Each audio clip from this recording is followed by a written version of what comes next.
deserving of the top song on the charts. He deserves a standing ovation. He is major, stronger than any superhero. He can do it all. His love is amazing, goes deeper than any hurt to him you've caused. Loves you in spite of anything. Can you imagine the life you'd have been with one who knows how to love you? Ooh, he can do it all. I realize the joy in my life you bring. Oh, I recognize you're the source of everything. Oh, I analyze and figured out you're the very best thing. So I'm with you. I choose you over everything. For you are so pure, perfect, flawless. I always try to harmonize with this part. You outdo yourself over and over again. What an honor and a privilege to know you and to hear you and to feel you. Ooh, he can do it all. Say it. I realize the joy in my life you bring. Oh, I recognize you're the Can't tell me I source can't of sing. everything. Oh, I analyze and figured out you're the very best thing. So I'm with you. I choose you over everything. For you are so pure, All right. perfect, flawless, wise and flawless. See, we can sing it. Outdo yourself over and over again. What an honor and a privilege to know you and to hear you and to feel you. Ooh, he can do it all. He can. Oh, Mama Shah. He can do it all. Do it all. Ladies and gentlemen, yeah, I felt that right there. I felt that in my Kana Matata spirit right there. Jeez, I like that. Certain songs just got that good old classic vibe to it. You know what I'm saying?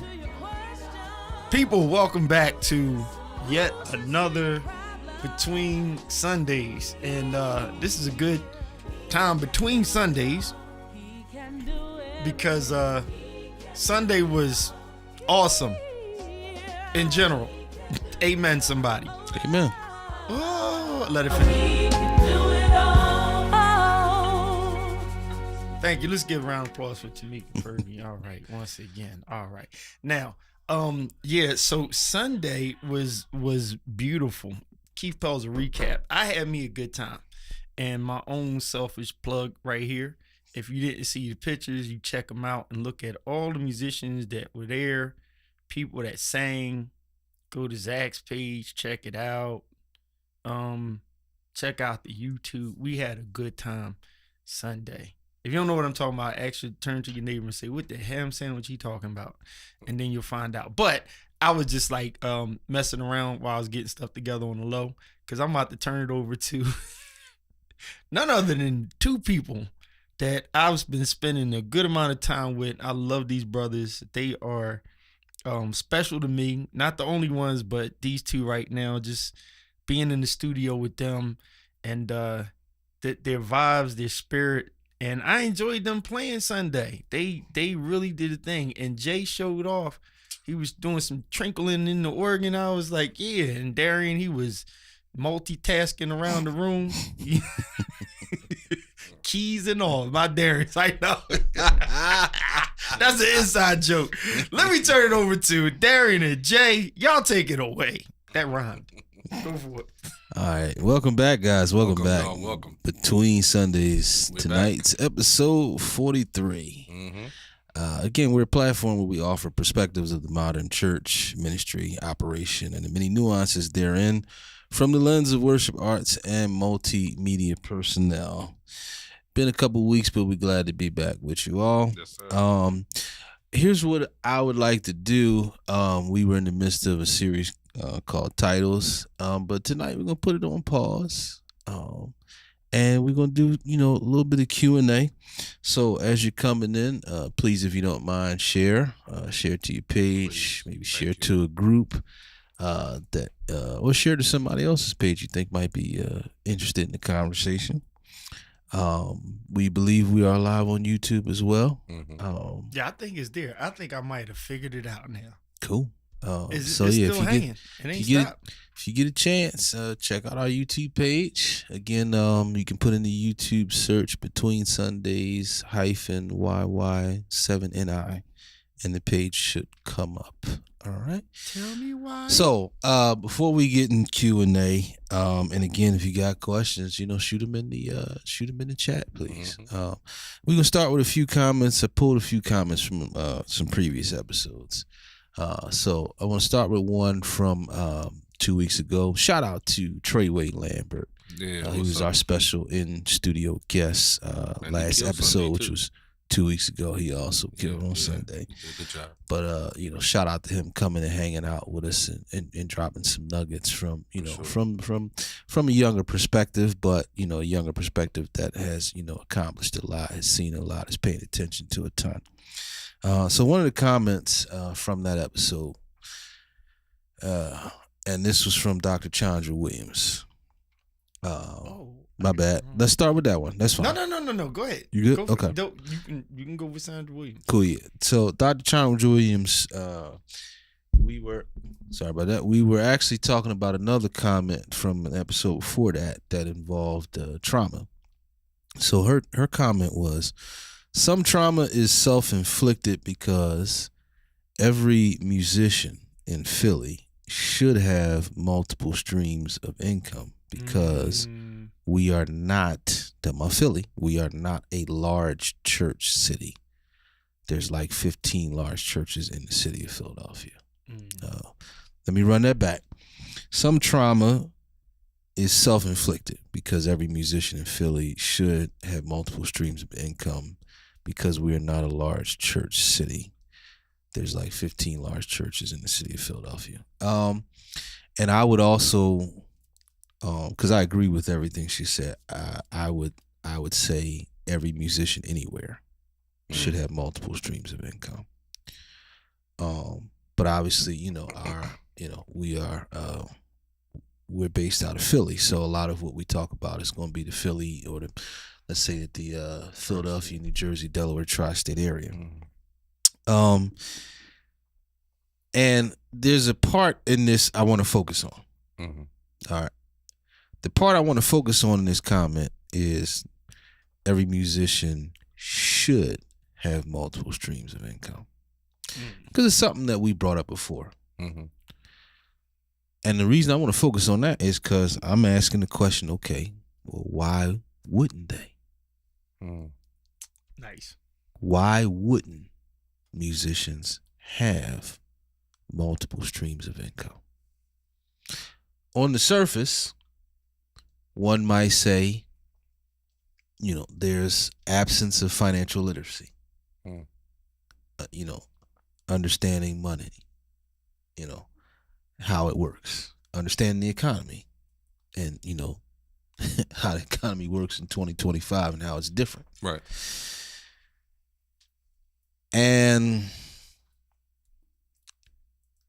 while I totally subscribe to the having multiple streams of income, if one of the first responses to me asking the question, why don't musicians have multiple streams of income? If one of the first responses is, well, clearly there's a lack of financial literacy there. Mhm. You know, there's a lack of education of finance and how that works. Then for me, we gotta backtrack. Mhm. Multiple streams of income that's really money management 201. Mhm. So what's 101? 101 is you gotta understand how to manage the one income. Mhm. That's true. You can't skip that You part, can't. because if you don't know how to manage one income, Mm-hmm. You're not. what you gonna do with multiple streams? Exactly. Even if you stumble Mhm. into multiple streams, Yeah. what you think you're gonna do with that if you can't manage one income? Mhm. So that I think we gotta spend a little time there. Yeah. Most We definitely. gotta spend a little time there. And there's a layer that I am working backwards to get to. There's a layer I'm working backwards to get to. So we started with multiple streams, right? Mhm. Which again, I fully subscribe to. I am making the argument that those who probably are not actively seeking to build multiple streams of income, there is some financial disconnect understanding finances properly. Mhm. And if that's the case, then I would wager they probably have trouble managing one income. Very true. If there's a financial understanding disconnect, Right. they Right. probably have trouble managing one income. But here's the other layer. The other layer for me, Jay, is we also got to bring up the enabling. Mm-hmm.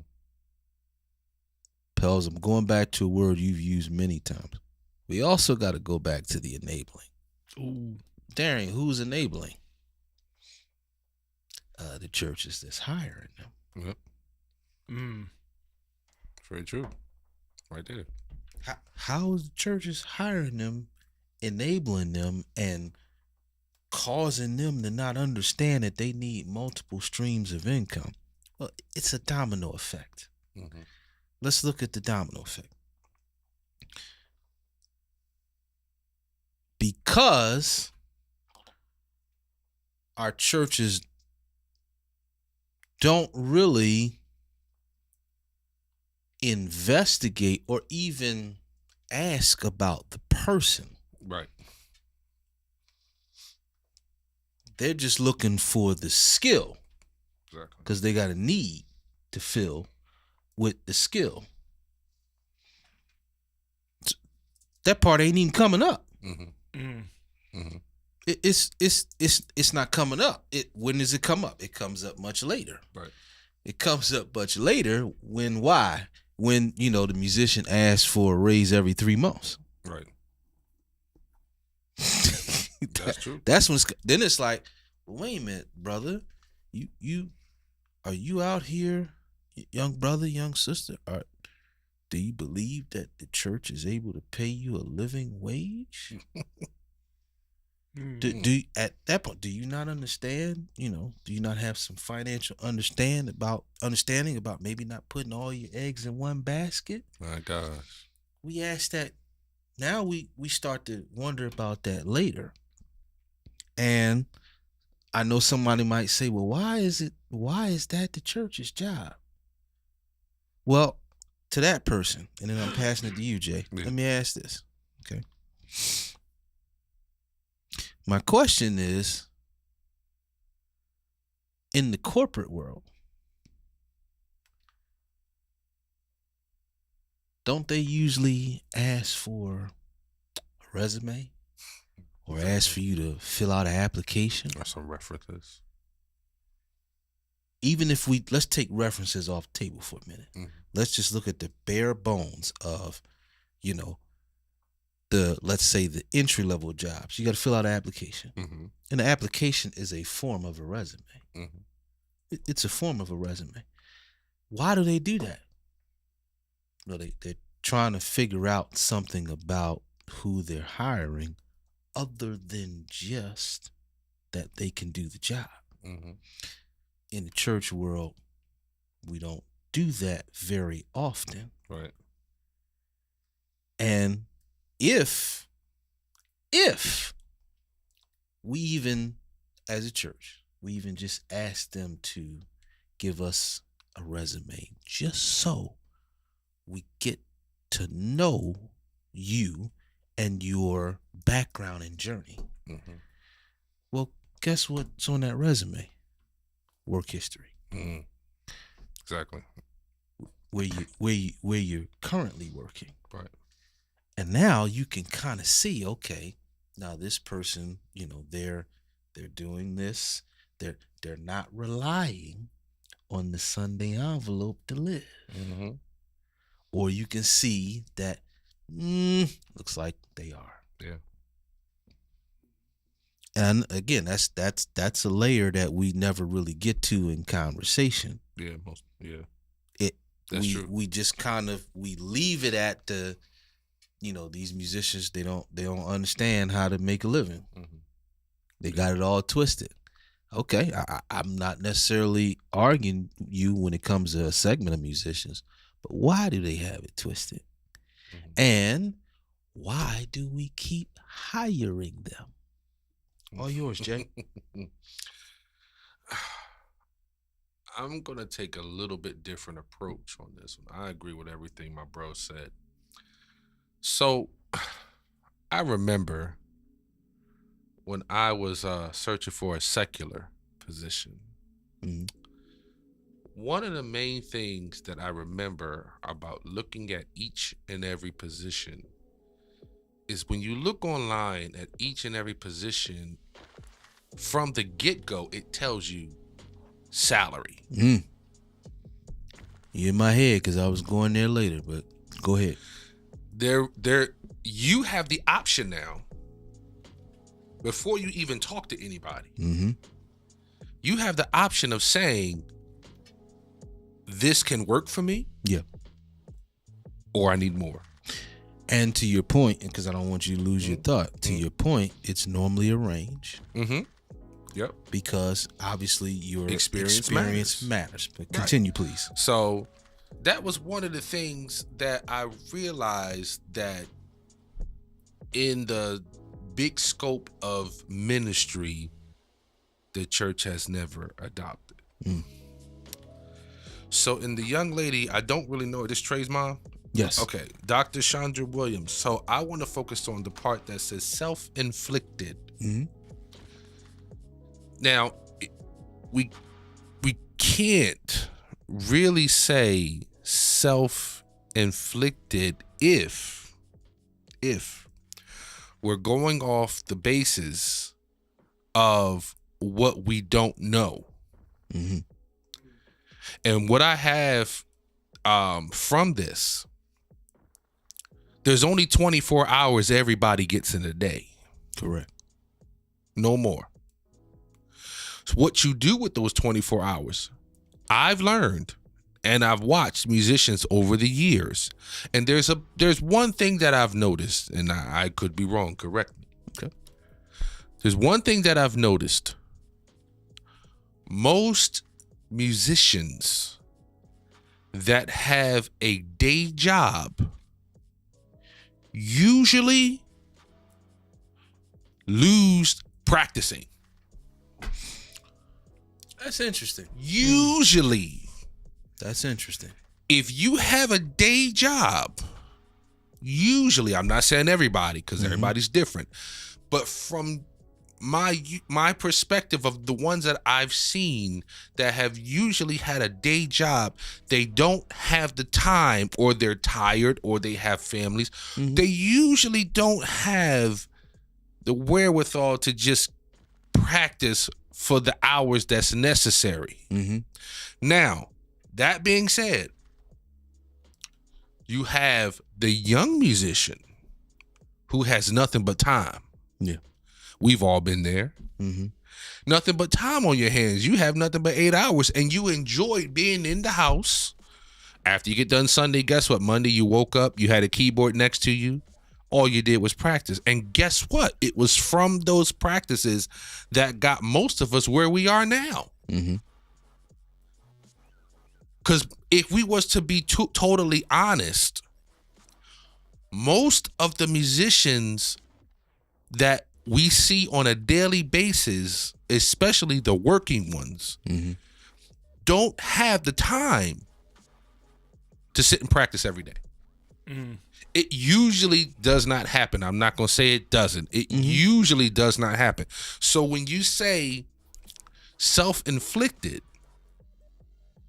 well, then we go back to, okay, what did the older musicians teach us besides selfishness? You can't really say self-inflicted, because at the end of the day, if what we know is, okay, well, I can't teach you anything else, this has to be just for me. Mm-hmm. And then you have the church, which their financial literacy may not be up to par as well. Correct. So they can't offer Mm-hmm. any type of guidance. Yeah. Now, the part that I definitely agree with is multiple streams, but how do you get multiple streams when you don't know? You have no idea. And like my bro said, if you can't handle, if nobody taught you how to handle 500 a week, Yeah. getting multiple streams of income of more than 500 a week is not going to help you. You're still going to be broke. Mm-hmm. There's no way you're spending money on shoes, clothes, food, and still not have a car to get around to those same gigs that's paying you all that money. Yeah. That's just a loss of priorities. Yeah. This is an interesting wrinkle you bring up, Mm-hmm. particularly when we talk about the self-inflicted, because I definitely hear your point there about not knowing. Mm-hmm. I definitely hear your point. And here's what I want to say kind of as a response to that. I think not knowing, in the context of our conversation, I think a lot of times not knowing is, it's kind of I call it the bubble mentality Mm-hmm. of just living in your bubble as if, there's nothing, there's no variance. Mm-hmm. Your bubble is the same as everybody else's bubble. So to me, that's a mistake. Mm-hmm. But again, I am not trying to undo your point about not knowing. I hope somebody hears me and basically start to approach life, Mm-hmm. your musical career, you whatever you want out of it, start to approach that in the manner of, there's much I don't know, Mm-hmm. versus staying in the bubble. Right. Damn. That's where I don't have a lot of compassion when it comes to that bubble mentality of, there is or the way music is done in my church is the way it's done in every church. Every church, right. Right. The way I understand music is the way everybody understands music. Mm-hmm. I'm just being honest here. I don't have a lot of compassion for that. And in my mind, that I call it, that plausible deniability, Mm-hmm. where how was I supposed to know that? Well, okay. Are you living in the bubble? Mm. Because if you're living in the bubble, okay, there's a tax you pay. I I call it, and this is not PC, but I call it the stupid tax. Mm-hmm. There's a tax for being comfortable not knowing. Yeah. Most Or definitely. or being comfortable just believing that you know everything you need to know, as it pertains to music, as it pertains to finance, as it pertains to ministry. So again, your point about not knowing, it's very true and very prevalent. I just hope somebody hears me and starts to approach life in general on there is so much I don't know that I need to learn. That I Right. So need you're to talking about ask not using it as a crutch. Yes. I see what you're saying. That's it. So Yeah. in that aspect of not using it as a crutch, so you have the musician that practices all day. Mm-hmm. They get very good. You have the churches that want them. Mm-hmm. One of the main issues, and I'm going back to the self-inflicted. Yeah. One of the main issues I found, and you're right, Vicky. So many people don't know they're in a bubble. Yeah. One of the issues I found is just like you said. Ministries have went for the gift Mm-hmm. instead of the person. And I've always believed that when you go for the person besides the gift, that person will be loyal to the ministry. You'll find Mm-hmm. that when you invest not just money, invest your wisdom. Yeah. If you are pastoring and you invest wisdom, see, I think churches, they don't find what's relevant to musicians. Musicians have to find what's relevant to churches. So when you talk about financial literacy, it's usually the class that the musician isn't invited to. Mm-hmm. He would have to take the initiative Yeah. to be there. And that's what you're talking about. You have to want to be out the bubble. Yeah. But then also there's a situation where the pastor be like, listen, this is something you need to take. Mm-hmm. I see greatness. Yeah. But the only way that greatness is going to be in there, you can't be great if you're concerned about money. Yeah. It's hard to be great if you're concerned where your next meal is going to come from. Because guess what? If you're not happy here and you're not satisfied and you're not able to be here as you need to be here and to grow, guess what? You're going to look for other waters. Absolutely. And those other waters are going to lead to other waters. And all you'll have is income. Yeah. With no wisdom. This is why you have certain musicians, and I'm just name one that I respect. I don't know him. Yeah. Stephen Ford. Mm-hmm. I don't know him. Yeah. I've heard so much about him. I've heard him play. I love his music. Mm-hmm. From what I heard, he's at Eastern University Correct. as a professor. Yeah. He's But an the assistant dean. But the man can play his tail off. But he's been playing for ministries for years. But he also knew how to take that further. Yeah. And I'm like, man, I respect that because you didn't stay there. Yeah. And we have both shared that definitely as you get older, you get wiser. Yep. And the last thing you want to be is 70 years old, still waiting on the church check in the back of the deacon. You know, that's the last thing you want to do. And for those that do, God bless you. No. That's cool. But that's something that the now musician, you don't have to. Yeah. There's internet, there's YouTube. There's no reason, and I think that's what she's trying to say. There's no reason with everything that we have that you should be illiterate. Yeah. I'm glad. Absolutely. Now, you said something that I want to make sure we say something about, which is you talked about the musician that may work a 9 to 5, and so practice time is different than if you're full time in music. Which that's 100% accurate. I would that musicians are let's say this word proactive, Mm-hmm. particularly if you are, let's use the word bivocational, all right, where you work a job that really, let's say, it doesn't have as much to do with music Right. as what you do in church. Okay. Be proactive.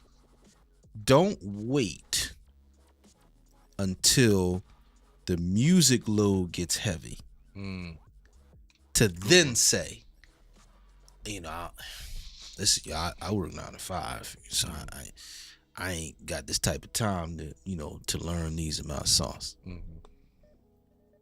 Be proactive. Yeah. And say, listen, this is the load I'm able to take on. Mm-hmm. I've seen it too much where when the load gets a little more, you don't realize, or it's not communicated until rehearsal or until Sunday morning. Right. We haven't taken the time to say, I didn't get the time I needed with the set that was given because X, Y, Z. So I would the guys be proactive. And you didn't say, you cleared that. You didn't say that's the case for everyone. Because I personally, there was many years where I worked, something equivalent to a 9 to 5 and still did Sunday. And for me, I just didn't make an excuse. Yeah. I got less time to practice. I got less time to learn the song. Such is life. Such is life. When I first started at the ministry I'm at now, I was still working a 9 to 5. It was kind of before my business part kind of grew. So I was still working a 9 to 5. And I never forget, I got this one song in the set, Best Days of My Life, Ricky Dillard. The hits. Yeah, I got it. And then Ricky put a little bit more extra on it because I think one of the Potter's House people recorded it first. Yeah. Then Ricky came back and redid it. And Quad and them, they put like a crazy intro to it before you even get to the. So let me not belabor the point here. So But that song, that deserves respect. that song kicked my tail. Yeah. And it was to the point, because my rehearsals were on Wednesdays. So it was to the point where I was up till after 3 a.m. Wednesday morning trying to get it under my fingers, and still had to go to work Wednesday morning. Wow. And then do rehearsal. Now, everybody ain't cut from that cloth. Yeah. I get it. And I'm not expecting everybody to be cut from that cloth. What I am saying is, if you're not cut from that cloth, say it. And don't be embarrassed about it. It is what it is. Yeah. Say that up front. Ain't nothing to be embarrassed about. Yep. That type of, let's say that type of, I'm struggling to find the word I need, but let's say that type of push, that ain't everybody, and it should not be expected of everybody. But if you don't kind of, as the musician, if you don't communicate that, they going to expect it. Right. Particularly, if you're making X $100 a week, they going to expect it if you don't say nothing. Yeah. And I'm just saying, say something. Don't wait until rehearsal when it's time to go over it, and then you say something. That's all I'm saying here. Or don't say nothing and try to flam it. Yeah. So again, today is Q&A. We're gonna be looking at comments a lot. If you got any questions, please fire them off. Pelzer, you got anything to add in regards to the comments, self-inflicted and multiple streams? I can't. So y'all know me, I'm gonna mess it all up, and I'm watching the screen because y'all can chime in. I agree with both of you guys, and I like what you're saying. Shout out to my boy Jordan, Corinthia, all you Vic, everybody on here. I think one of the things that this will be a whole separate thing. I get where Dr. Williams is coming from. One of the things I'm gonna insert though, and she'll be here sometime soon. Maybe we can hijack her. Absolutely. I'm gonna find out. But here's something I'm gonna say. If you bring up somebody like myself, Sandra's son Trey, a few others, we were voluntold musicians. So that some of the skill set was inherited. Like we were born with it, or you had to do something. I mean, we were good back in the day, tambourine boys. Before, sorry, I had to make that distinction. No offense, but I was a good tambourine guy. I'm talking pop, pop, pop, pop, pop, pop. We could rock the church. Me and Tremaine and Tim could rock church off a tambourine. And so everybody had some kind of musical direction to go in because that's our church culture, right? Our church culture was like that. And so I think I mentioned before, I played for years and the money never matched my music ministry. Yeah. So by default, I was automatically into multiple streams of income. Yeah. Right? I'm shoveling snow. You understand? I'm cutting grass. Yeah. Then when I got old enough, I'm working a part-time job.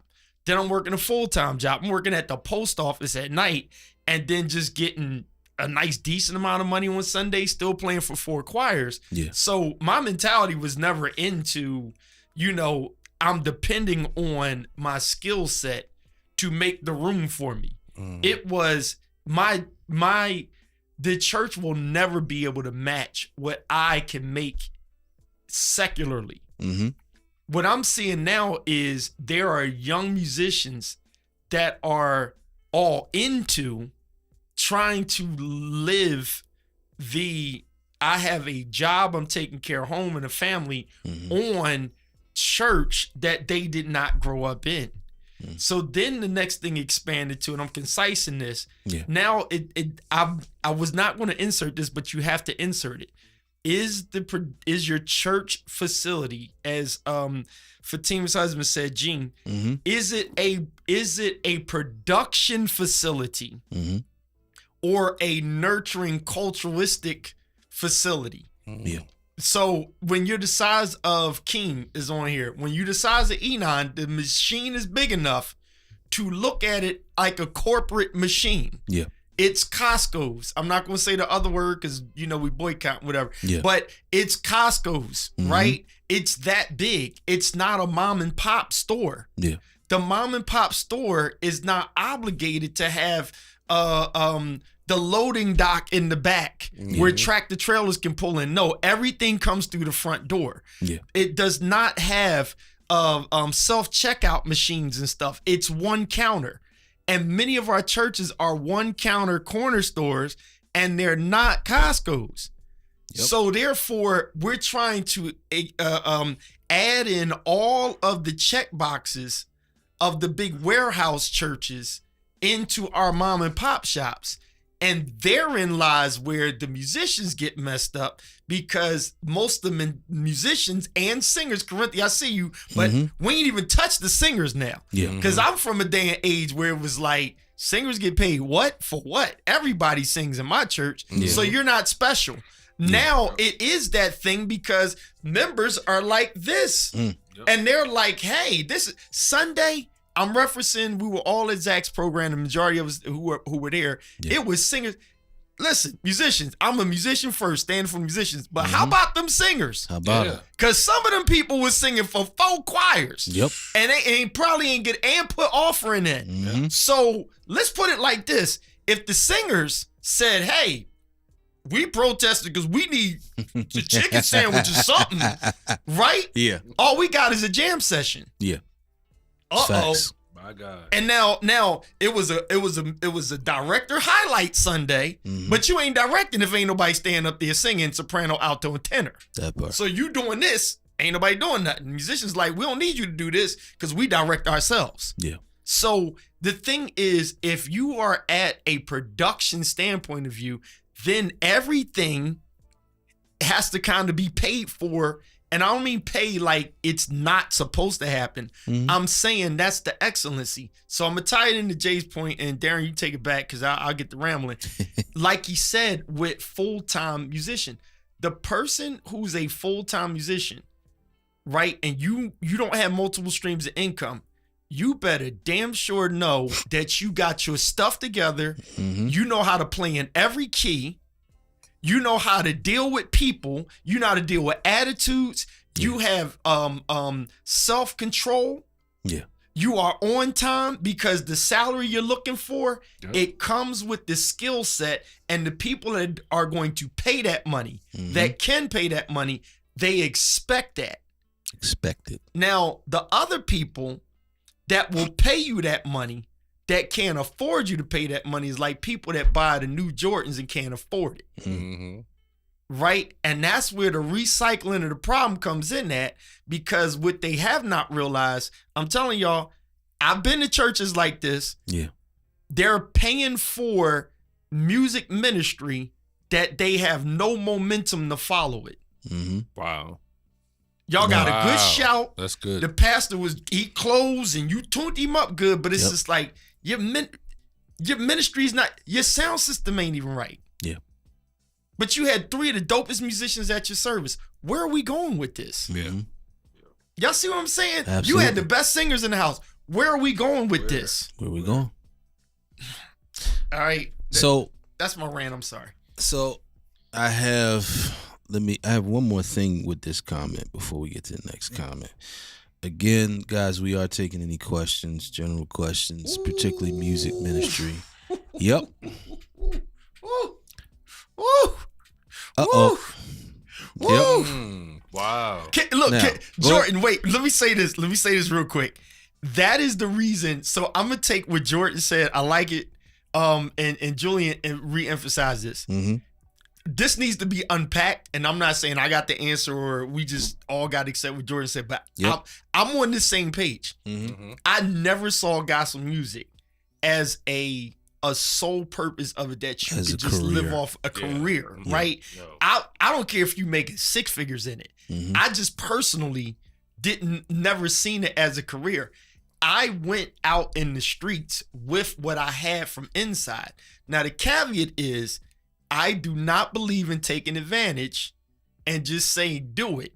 But it's a good thing to know that if you have a Jamar Jones, for an example, that can MD, or any one of these guys that can MD out with any secular artist, if they come home and we only got 300 members, I do want you to have a serve in you where I'm like, we have an advantage because you're man, and you've been out on the road with John Legend. Amen. You're his wife and you sang with Beyonce. Good. So you come in and sing with the praise team. Thank you so much. Yeah. I'm not saying do it for free because you get money out there. It's like, here go a love offering or something. But the problem is when people are like, oh, I'm so great, the church ain't right because they ain't pay. Well, are you a part of it or not? And if you not a part of that ministry, then go get a job at a church that needs you to do that excellency. But I warn people in this. If you get it, you probably ain't going to like it. Jay know exactly what I'm talking about. He feel me like Darian know exactly what you're talking about. You know, if you get it, and I think these guys understand where I'm going. We're on the same page. It's not that they can't do it, but if you really sit us down and ask us, if you actually gave me the church that paid me exactly for what the skill set I offer, you might not really like it. And I'm going to tell you why. Because it's always going to be on the demand and not your desire. Yep. That part. Right? The demand is always going to overshadow your desire. Right. Yeah. So can I just add Go ahead, something to that, man? Go ahead, bro. So also, I want to add a little wrinkle to that as well. There's also been situations where churches have I'm not kidding. or ministries or pastors, should I say, have discouraged musicians from going outside of the church to play for secular artists to earn the money they should earn.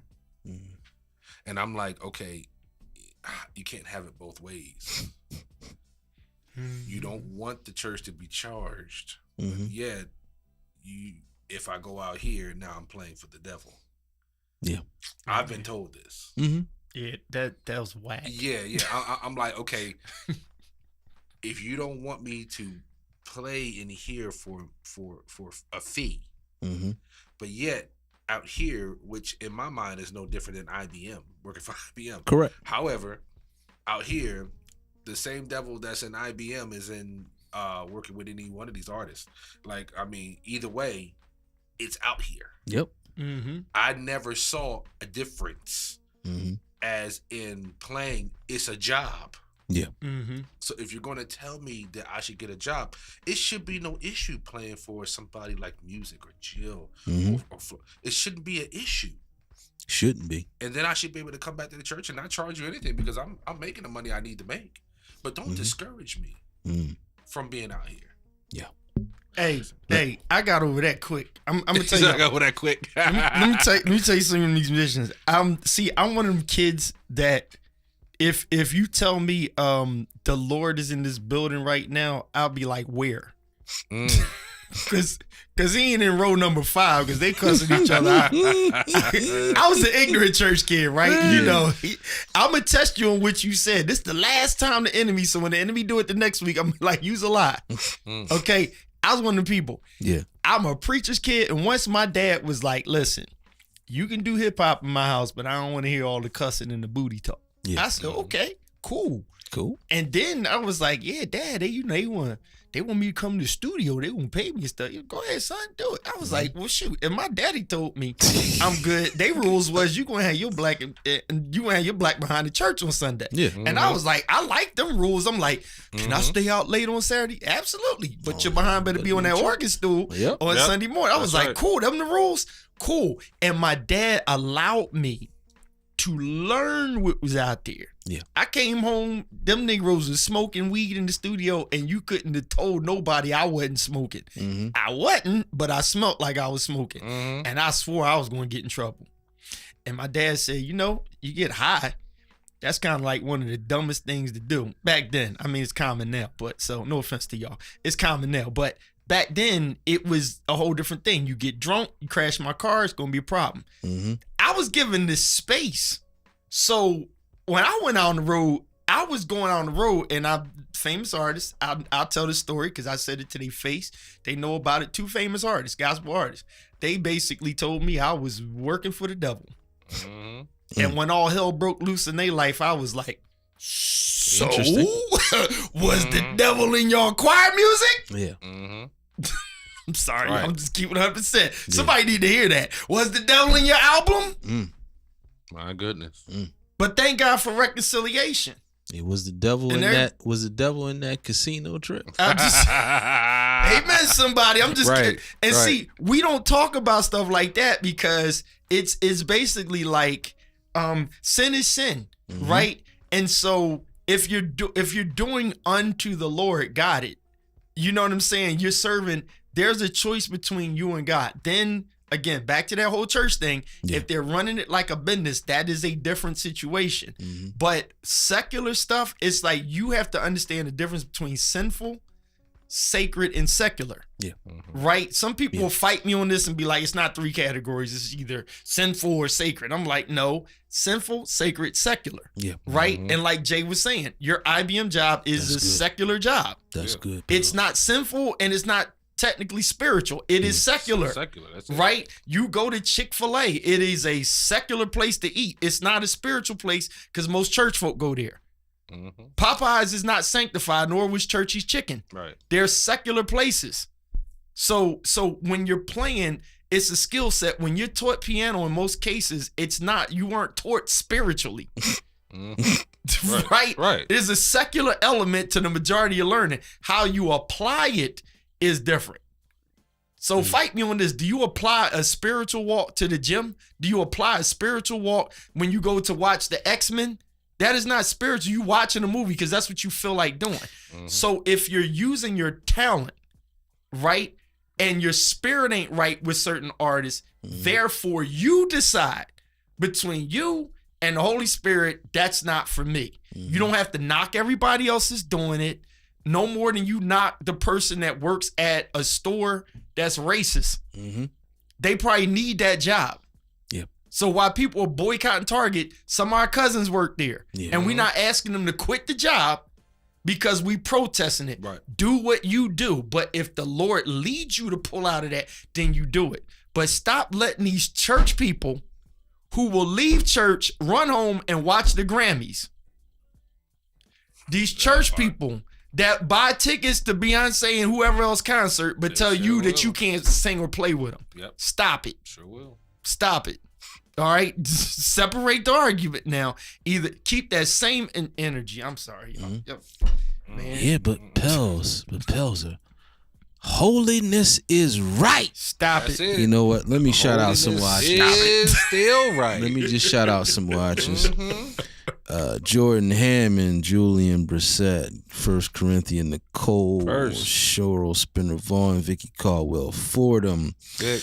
Genesis Baylor, John Danny Brickhouse, Ronald Glover. Who else we got? Tanya Garris, Tawana Lane, Sean Bobian, Jermaine Ringo. I know what you're laughing at. I'm going there. DTSP, LB Mutchison, Courtney Gray, Ant Schuler. Thank you all for tuning in. Rob Speaks, James Lewis, we call him BJ, Mike Church, Rock Harris. Yeah. 1 Corinthian Nicole, that your last comment. Depending on how you read that, that's interesting. Right. I knew that's what you was laughing at, Pels. I knew that's what you was laughing at, bro, because I wanted to laugh at it while you was ranting. Depending on how you read that. Now, before we leave this comment, I got one other thing I want to say, and I'm pretty sure I'm gonna piss somebody off here. So I can only take pictures at church. I can't do proms. Yep. You can't do Because prom, holiness is right. Holiness is right. If your camera ain't in the church, it's if a it sin. ain't in the church, it ain't right. You gotta have to pray on your camera now. It ain't So right. can I say one more thing? Going back to where I started when I was talking about the multiple streams of income, and I saw that as well. But the multiple streams of income, when I asked, why wouldn't somebody? Hells, you all right, dude? Get some water. Yeah, I had to read it slow. Let me Saratoga this because I had to read it slow. And that is the But yeah, truth. so if you remember, I asked a question about the when it said musicians should have multiple streams of income. I asked the question, well, why wouldn't a musician have multiple streams? And then we talked about, the lack of financial literacy, right? But let me ask this question, and I'll try to preface this by saying I'm not pointing fingers. You want the camera just on you only? Yeah, that'll work. But let me ask this question.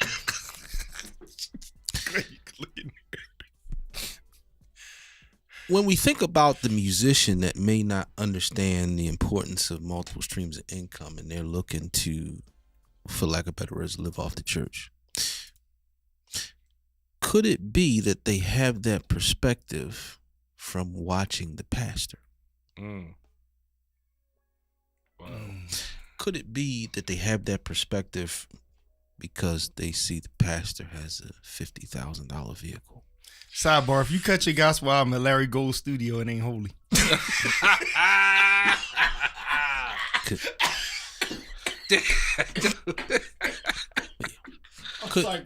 Could it be that the musician sees the pastor always has, expensive jewelry, expensive watch, Yep. Oh my! tailor-made suits? Could that be part of why the thought comes into mind of being able to use their gift in church and get a living wage? Yeah. Could What that they have see. added to the perception a bit? And I'm not saying the pastor can't like expensive things.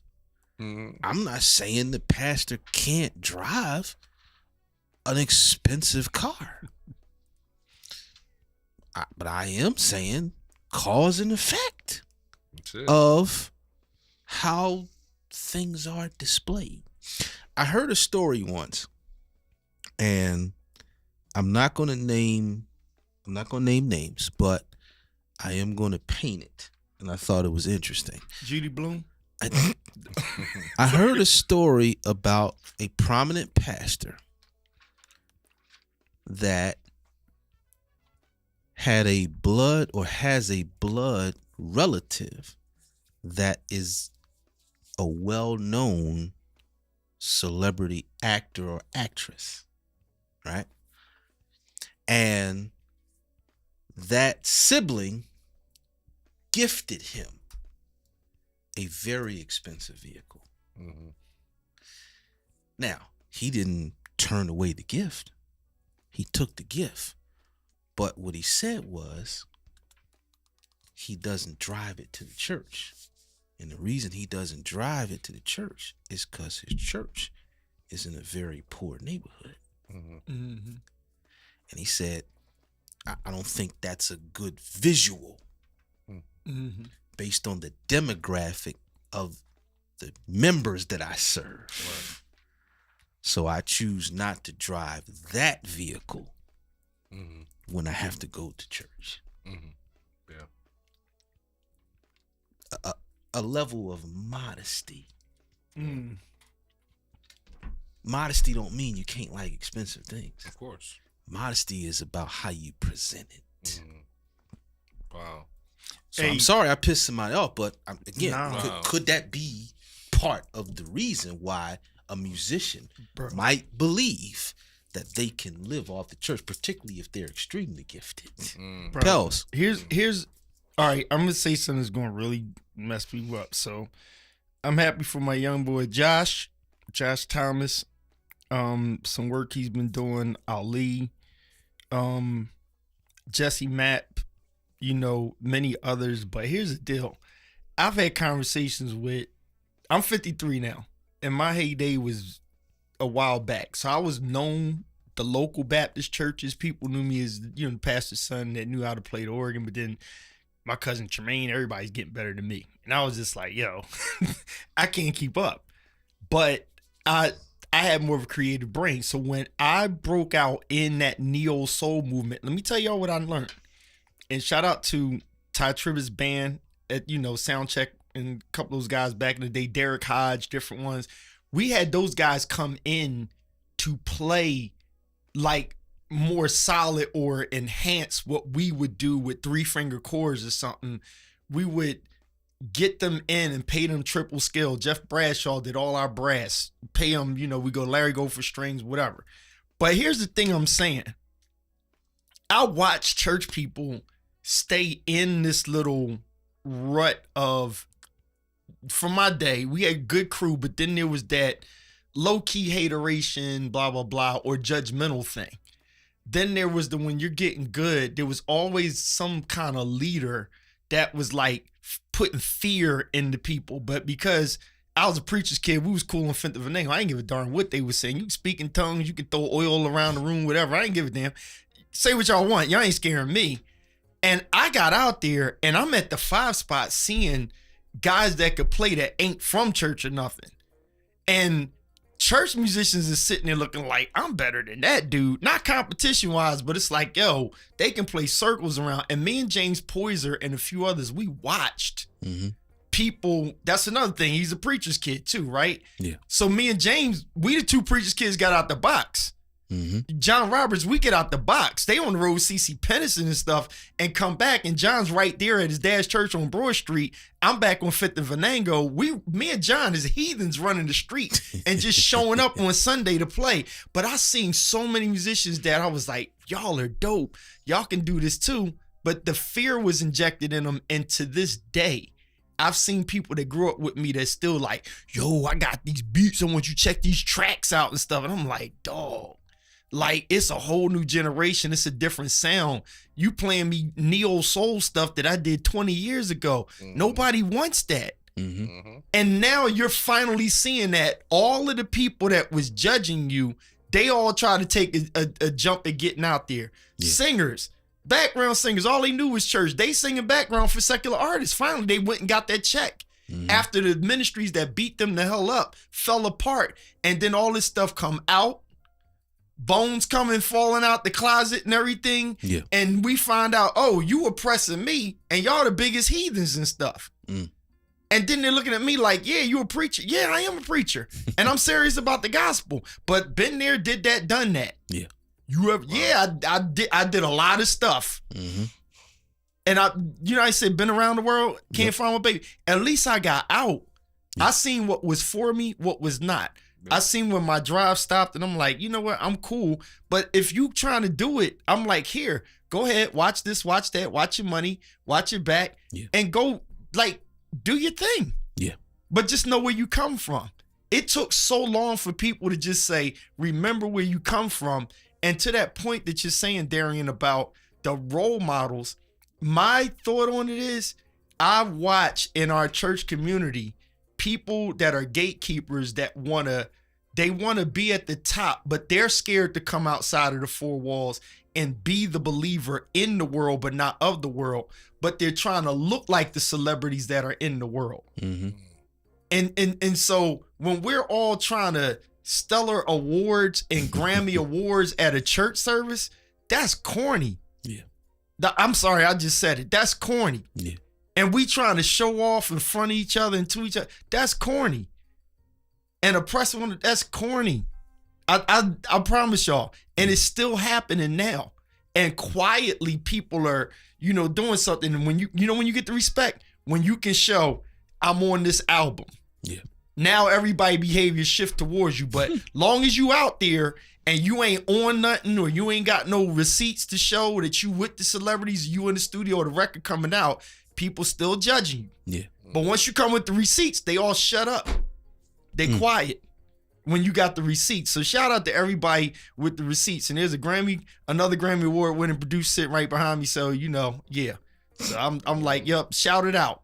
Yeah. And people leave you the hell alone when you got receipts. I tell you that much. Yes, sir. Real quick before we go to the next comment, one of Jordan Hammond's last comment starts with, that can be a two-edged sword. I do want to put that up. That's a little higher. Which one? A little higher up than where you are. That one. Boom. Yeah. Got I it. do want to make sure that's seen, because that's absolutely true. It's absolutely true that, being a little bit too modest, you there's a conversation about, not kind of sheltering people from the, the abundance of God's blessings, because, they believe that everything is supposed to be super modest when, when that's probably not probably. I don't think that's biblical at all. But very great point. So let's go to the next comment. That'll probably close us out tonight. So next comment we're gonna look at came in from Rob Speaks. And he asked a great question, because this question comes a lot from when, I talk about having conversations early on before you agree to, take a position at a church. So the comment reads, what happens when you ask the questions in the beginning and they tell you what you want to hear to get you in? Then you start and none of what was said happens. J. Mars. Leave. Nah. Let me break that. My God. Oh, man. You know what? I've been in this position before. I can speak from experience. Oh, gosh. Where do I start? Here's what I had to remember. Number one, your integrity is going to play a huge part in what you do next. Why? Because number one, whether or not they did what they or do what they're supposed to do, you still have a job to do. Mm. And your integrity is at play because no matter what they do, to an extent, they're still going to be somewhere on the resume, and you still have to answer for that. So in my case, I fulfilled what I was asked to do. Mm-hmm.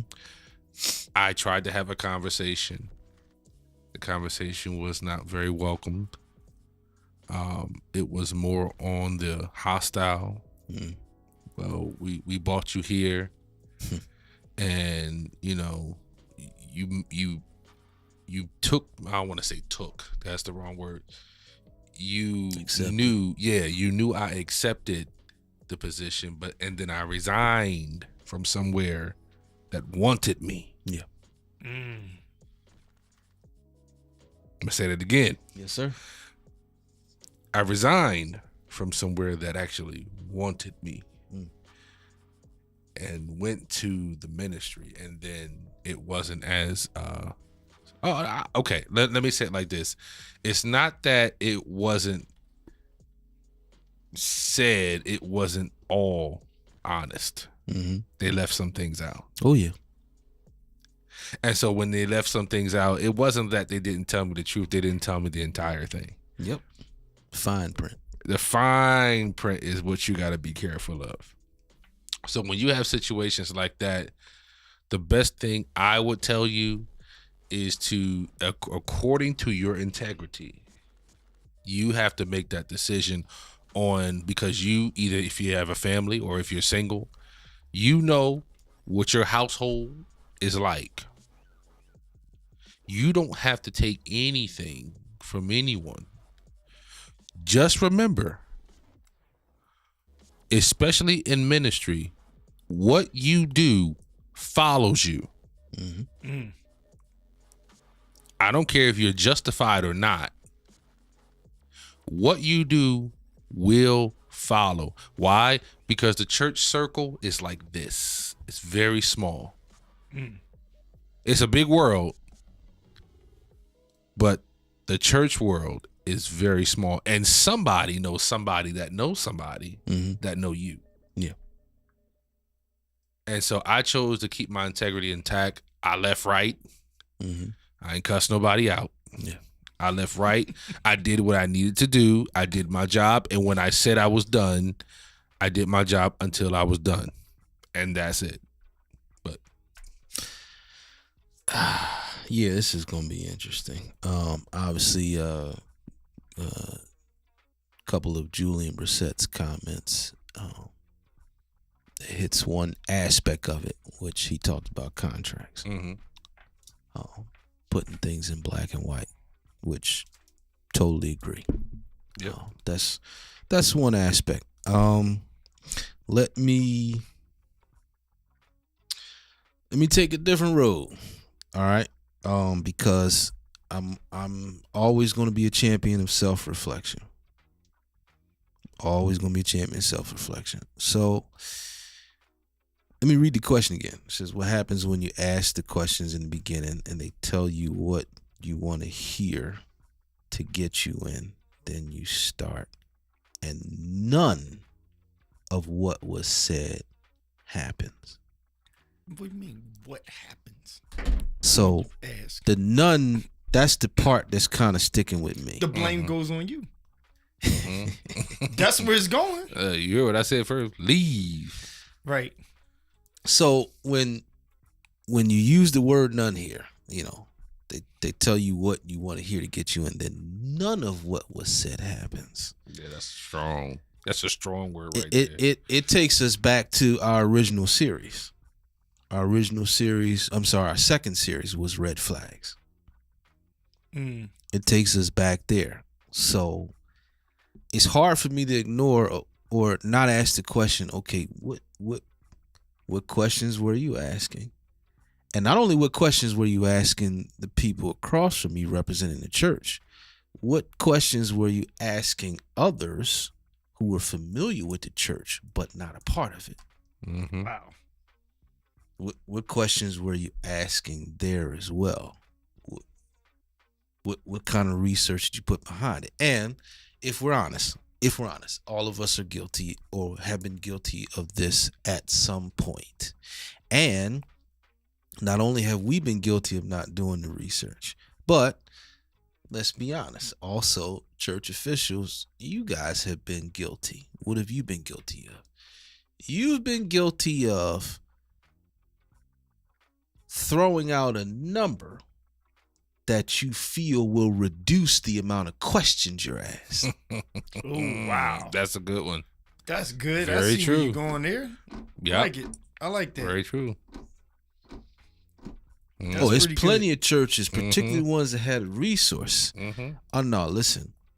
You get to asking some questions, Mm-hmm. and they might answer a few, but then when they feel like things are kind of going into Scratch a sniff.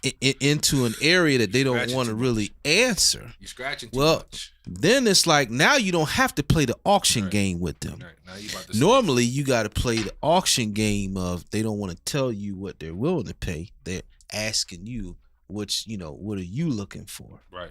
But then in certain situations, when you're asking questions that don't have to do with money, Mm-hmm. to try to gain some understanding of how they really are, then it's like, well, listen, we'll answer all your questions. We're really interested, but just so you know, this is what we're looking to bring you in at. Right. Right. this right. And if you haven't been in the game long enough to hear that, just stay in the game a little while longer. Keep going. Keep going. Just stay in a little while longer. Yep. And you will hear that. You will hear the number come out just to try to, basically to get you to say, "Oh no, I'm good with that. Let's go." Mm-hmm. Just to reduce the amount of questions. Yep. So gotta be careful, man. When you know better, you do better. When you know better, you do better. And in the situation where let's say that situation, that 5% situation where there were no red flags, and something like this happens. Well, that goes back to Jay's point. If they're not going to commit to what was agreed, and you taking all your steps, okay. Sayonara. Arrivederci. Yep. Ciao. Yep. That's what happens. Yep. And listen, to whom it may concern, what was originally agreed upon and what is in black and white does not seem to be what reality is. Based on that, I will have to resign my position. The Lord bless and keep you. And that's that. That's it. And you know what's crazy is there'll be times where, depending on how many questions you ask, you can ask as many questions as you want. And even when it's written in the contract, you'll still find yourself in a situation that was never in the black and white. Hey, Jay, I'm gonna say this because I'm saying this because I know this personally. I like what Julian, you on it. Listen, Absolutely. because this goes to what Darian when I would ask Darian, or even my relationship with Jay, I'll like throw questions at these guys because I'm trying to help ministries out, and I'm like, let me ask the people that know. I love the way you put this, Julian. This is heavy right here. Yes, sir. It's like, and that whole I saw asses and I was trying I figured you meant assess, right? Yeah, that's and what it got is. That's what it's but spelled. no, I was like, that word fits somewhere in there. I'm gonna make it work, right? But it's it's the dumbest thing. Some pastors don't hear me when I'm like, what exactly do you want? Right? Because if you tell me what you want, I can point you to the person that can get it done. But the question is, why do you want it? And see, musicians, I'm gonna help y'all out because you need to profile and vet where you think you want to go or the people that's asking you to come there too. Because if you don't vet it, you're going to mess yourself up with the why.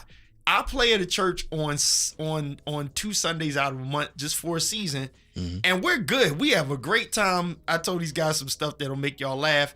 That it's not ideal, but I'm fine because I love the people. They love me, and I'm not there to perform or take it to the next level or for them to be like, come in here because we got good music in here. Yeah. It's not even that whole situation. They need music, and I provide music. I'm not even wearing in-ears, people, okay? And there may not be a drummer there on most Sundays. So understand what I'm saying there. And they pay me. Now, if you're trying to do this as your job, right, or as a source of job income, you got to vet them as much as they vetting you. There you go. Because most leaders don't know what the ham sandwich they want. Yep. They fill in, and I am personally connected to someone that I'm like, I said, that's not for you. And guess what? They're doing their job, but the ministry ain't connecting. Nope. Right.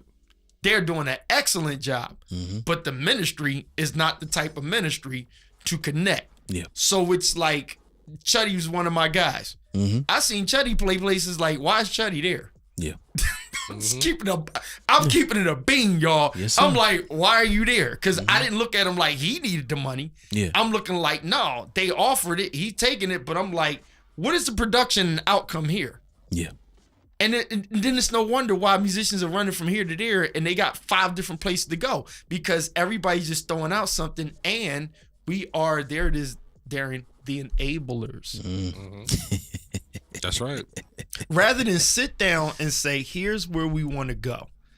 Let's have a trial period for me and you.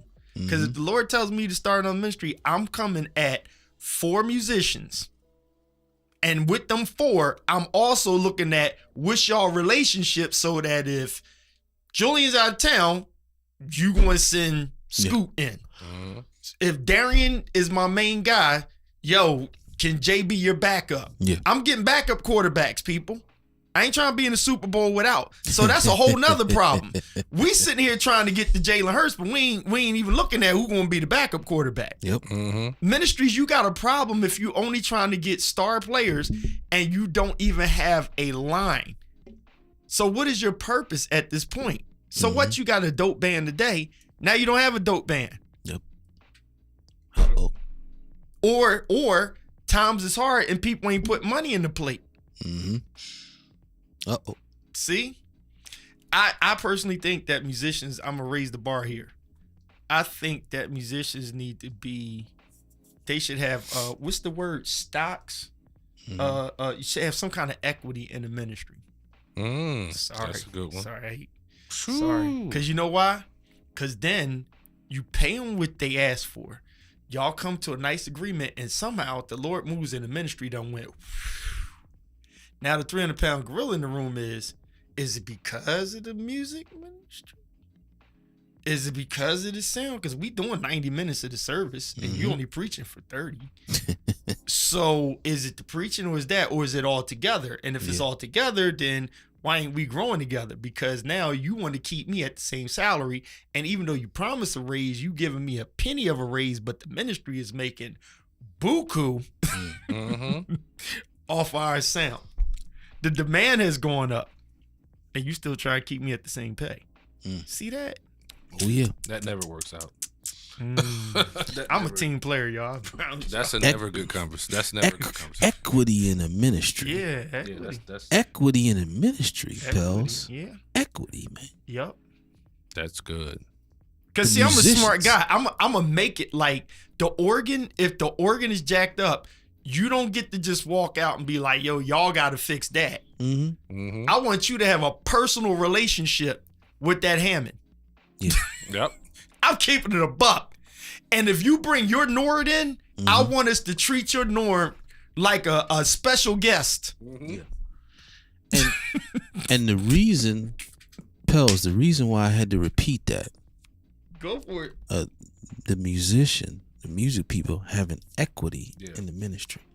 I had to repeat that because a lot of times They want us to be invested, but don't give us any equity. Right. Exactly. So how exactly? So, okay, let's take this outside of church. What makes sense to invest in and you get no equity? Right. One more time. Yeah, go ahead. Mm-hmm. What makes sense to invest in and you get no equity? Right. Exactly. I like it. Exactly. Jay, any final thoughts? You know, tonight was such a deep conversation, man. And to be honest, it was well needed. Yes, sir. You know, like I'm gonna take that home in my lunch bag. Equity in the ministry. That just puts a whole different spin on it. Mm-hmm. Because then you may find that your musicians and singers may be more invested in your ministry growing. Yeah. And just to, you know, the saying of, well, bring somebody to church. Oh, they're going to bring people. Mm-hmm. And your ministry's going to grow. Because it's in not only your best interest as pastor, but it's in their best interest too. Mm-hmm. And I don't see nothing wrong with it. Yeah. Matter of fact, I support that. Absolutely. Why not? But that's all I got to say about it. Equity in ministry. The musician have equity in ministry. Oh, that's right. That's right. They believe what they're paying us is the equity. Nah. No. Yeah, Nope, right that there. ain't it. You about to start a whole. That You about to ain't start this it. back up. That's what I wanted to make the Yeah. distinction Yeah. on. That's why I Yeah. said I like to make and I never actually did this like an agreement, but I've always planned this. As we grow, you grow. Now churches will throw that out there, but they're not clear on that. Right? They're not clear on it, but I've seen it happen all too many, because that's when people start asking questions. It goes back to, like we're saying about, you know, now we can afford, because most time the trustees will go to the pastor and be like, hey, we doing all right, Reverend. So, you know, yeah, you working hard, and they throw a bonus. Yeah. But see, in a sense, I think this is where the problem comes in at. I'm a musician. I was a musician first, right? So I think because I can identify. I think the issue is when leaders don't identify. So like for me, what I seen on Sunday, I'm like, yo, preachers need to be you got to go to a singing program. Just like, no Diddy, but Diddy. Yeah. Like when he came down to Philly to be like, what is y'all doing in Philly? Yeah. Like he came down to Bank Street, Bentley and all, and was like, what's going on in Philly? LA and Babyface came to our studio. What is y'all doing in here? Jam Lewis came to our studio. They came in, went through our room. Y'all cutting with that mic. Like, you pastors, you gotta go into the musician circle. Find out who smoked too much. Find out who drink too much. Find out who got the dramas. Yep. Right? Find out who the alpha is with the crew. Find out who the person is that can keep the calm, or that everybody kind of listens to. Like, you want to know that rather than just, hey, I need a musician. Where from, Reverend? Like, where do you go to any services? Like, are you in them streets? Like, do you just, what else you doing? Yeah. What else? Because if you trying to build a team, it's like the owner goes out to the practice field. Like the coach goes to the high school games. They go to the college games. We got to be in there. The same thing with the singers. Yeah. Follow them. If they say, oh, I'm singing backup for somebody at the wine house, go to the wine house and see how they function around people. Yep. Get to know them. Get to know. Get to know them. Yep. Get to know. We getting out of here. Xavier Robinson, Johnny Smurf Smith, thanks for stopping by and passing through. Gregory J. Edwards, again, thank you all for tuning in. Natalie Bullock, thanks for tuning in. We will be back in 2 weeks on the 20th. And we're gonna pick back up on titles because we got a lot more to that series. We got a lot more to that series take a deep dive in. Thank you all for tuning in, all of your comments and interactions. We definitely appreciate the love. We getting out of here tonight. I'm your host, one of your hosts, D. Brister. J. Mars. Reverend Juice, what you got for us? I ain't got nothing but a video and I'm out. Let's do it.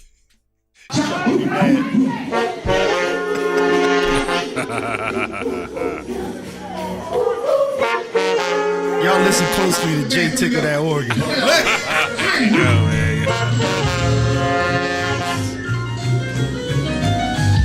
That's awesome.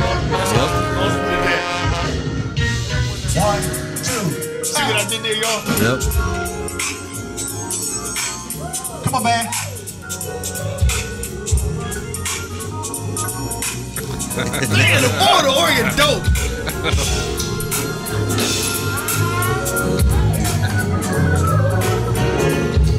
Now, choir, can we swing? Don't sing, just swing.